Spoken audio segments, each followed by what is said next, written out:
Assalamualaikum warahmatullahi wabarakatuh. Jika kita mondok lagi kata beliau ya di takzir ini.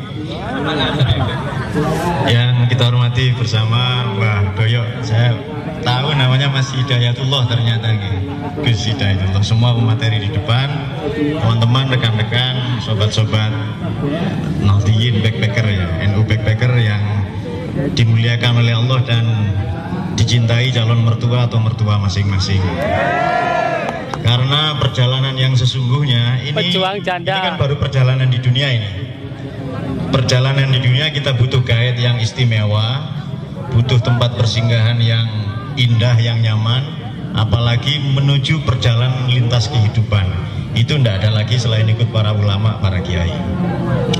Baik, semoga ini 10 menit ya, semoga 10 menit.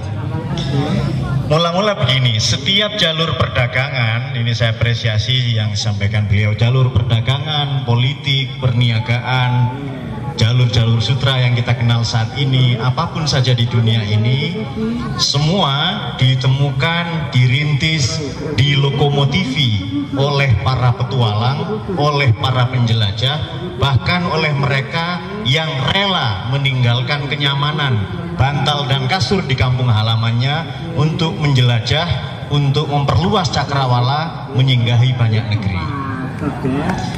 Belum tepuk tangan. Oh ya sudah, monggo tepuk tangan. Siapa yang kita kenal misalnya Christopher Columbus, Vasco da Gama, Ferdinand, iya, Pablo Escobar, nah, itu narkoba, atau Ibnu Battuta ya, yang rihlah itu. Banyak sekali petualang-petualang di dunia ini yang telah memberikan jasa untuk kita tahu banyak hal. Nah sekarang kebalikannya, dulu alam raya ini katanya tercipta dari Big Bang. Sekarang ada Big Bang yang kedua, yakni dentuman informasi.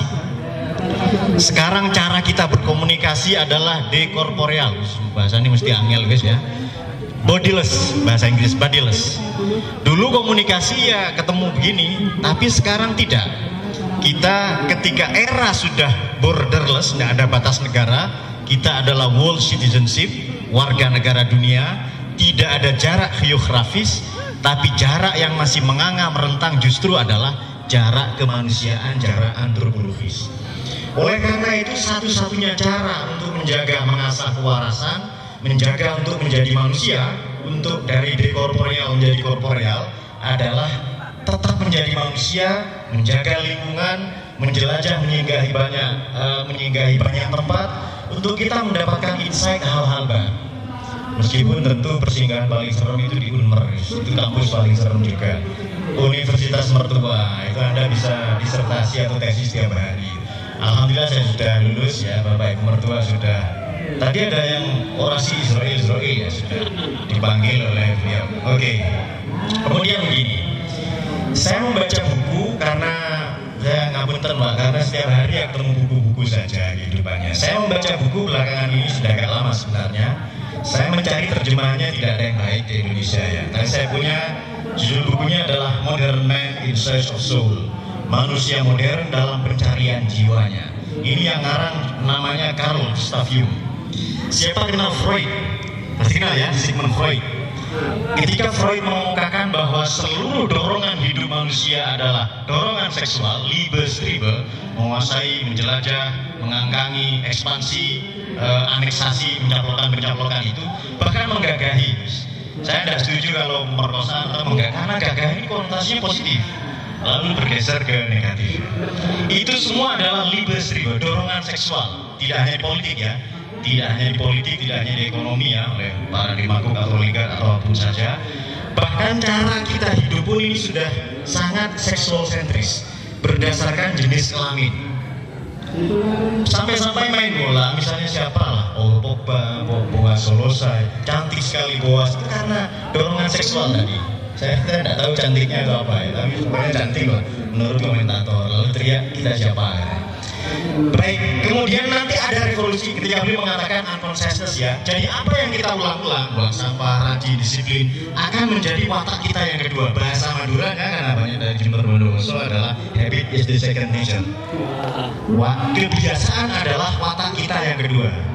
Iya, waktu itu beliau sering megang apa saya juga. Jangan pegang Gus, jarang dipakai kata saya. Anak istri masih punya anak kecil ya, jadi jarang dipakai. Bahaya. Oke.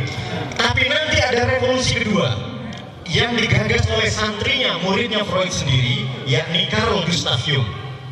Apa yang dikemukakan adalah collective unconsciousness, ketaksadaran kolektif. Sudahlah NU ini kotor, NU ini kumuh, tidak terpelajar, bahwasanya pesantren tok di kampung-kampung saja. Ini jauh sebelum kita lahir sudah ada mitos-mitos nyelot itulah. Itu semua ketaksadaran kolektif. Maka beliau telah membuka praktik di Wina, dan ini saya kira penting dilakukan backpacker ya. Beliau membuka praktik di Wina, Vienna, Austria ya. Kemudian dalam buku Modern Man in Search of Soul itu beliau katakan begini, I have treated many patients, dan kebanyakan pasien saya sudah mentreatment banyak pasien, dan mostly pasien saya itu bukan orang yang kehilangan, bukan orang yang problemnya ekonomi, politik atau apapun saja, tapi mereka yang sudah kehilangan sesuatu di dalam dirinya yang dalam bahasa timur spiritualitas. Kalau gampang gini, angel kayak kuliah itu, saya ganti saja. Jadi manusia ini punya dua problem berdasarkan standar umurnya. Half age, paruh baya 30-35 ke bawah, problemnya kerjaan, kawin, popularitas apa. Tapi half age ke atas yang dalam dirinya. Jadi sebenarnya sama kesepian ya. Justru kalian ini pengembira yang bikin rame. Nah, bagaimana mengisi kekosongan? Ada dua pendekatan manusia. Pertama, mereka ingin keluar dari dirinya, mengunjungi tempat-tempat baru, tapi alih-alih mendapatkan sesuatu yang baru, mendapatkan dirinya, mereka justru kehilangan kemanusiaannya. Cara ini dilakukan milenial, semakin mereka banyak berkunjung ke media sosial, semakin kosong rohaninya, batinnya. Makanya harus ngaji. Cara kedua, semakin banyak kita menjelajah hal seperti ini ya, kadang kita lupa rumah. Saya kan pria panggilan Pak, jadi sering dipanggil mana-mana ya, tanda kutip ya, sering dipanggil. Nah sering lupa pulang ya, sampai anak itu manggil karena kelamaan tidak pulang. Nah belakangan ini saya harus sering pulang. Nah semakin kita banyak menjelajah buku, peradaban, kemanusiaan, kemudian ketemu dengan orang-orang atau para kiai, ulama, para bijak bestari, kita sekurang-kurangnya kita tidak nyari mereka loh ya. Kalau jaringan cium tangan ke kiai itu apa yang Anda cari?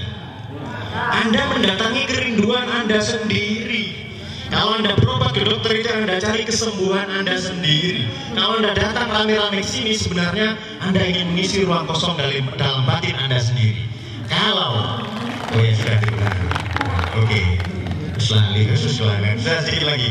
Kalau ini niatnya keliru, kemudian alih-alih memperbaiki lingkungan justru merusaknya, malah kita kelak justru seperti yang digambarkan di Quran atau apapun saja tadi banyak singgung di Nasoil ya, kita justru mendehumanisasi, merusak kemanusiaan kita sendiri. Walhasil begini, seorang filosof Prancis namanya Michel de Montaigne tulisannya, beliau mengatakan begini, ada dua cara menikmati hidup. Satu sebagai petualangan atau sebagai perjalanan. Yang kedua caranya adalah dengan menjadi manusia. Ini kok dari tadi manusia dong, memang angel jadi manusia ini. Sangat sulit menjadi manusia ini. Nah, melakukan menjalani memaknai hidup sebagai perjalanan sekurang-kurangnya bisa kita lihat dengan petualangan, perjalanan lintas negara, lintas provinsi, lintas peradaban, bahkan lintas kehidupan, yakni akhirat, sampai nanti kita ketemu dengan diri kita yang sesungguhnya, diri kita yang hakiki, diri yang selama ini kita lupakan karena bersinggungan dengan medsos, kehidupan politik, ekonomi dan lain-lain. Diri kita sebenarnya hamba, kita adalah pelayan, kita adalah pengabdi, kita adalah nahdiyin, kita penderek ulama. Semakin itu kita tancapkan, kita benamkan, kemanapun kita melangkah, kita tidak kehilangan ke-NU-an kita. Seberapa sehebat, se-backpacker apapun Anda tidak kehilangan ke-nahdiyinan atau ke-NU-an Anda. Jadi silakan menjelajah kemanapun ya. Tapi perjalanan kita main itu tidak pernah senang guys ya. Kita main-mainnya tidak pernah senang itu. Namun demikian cara-cara seperti ini patut saya mengucapkan selamat ya, patut kita rayakan, patut kita syukuri. Karena hanya dengan seperti ini banyak orang-orang waras menjaga manusia, kerusakan lingkungan, kerusakan dan seterusnya. Yang ini jarang Gus, karena kiai hanya ngajinya kitab tok biasanya Pak. Harus ada ngaji-ngaji lingkungan, harus ada yang menjelajah begini, apalagi sudah terkoneksi dengan media sosial dan seterusnya. Sekali lagi saya ucapkan selamat pada gathering nasional yang kedua, NU Backpacker ya. NU Backpacker. Assalamualaikum warahmatullahi wabarakatuh.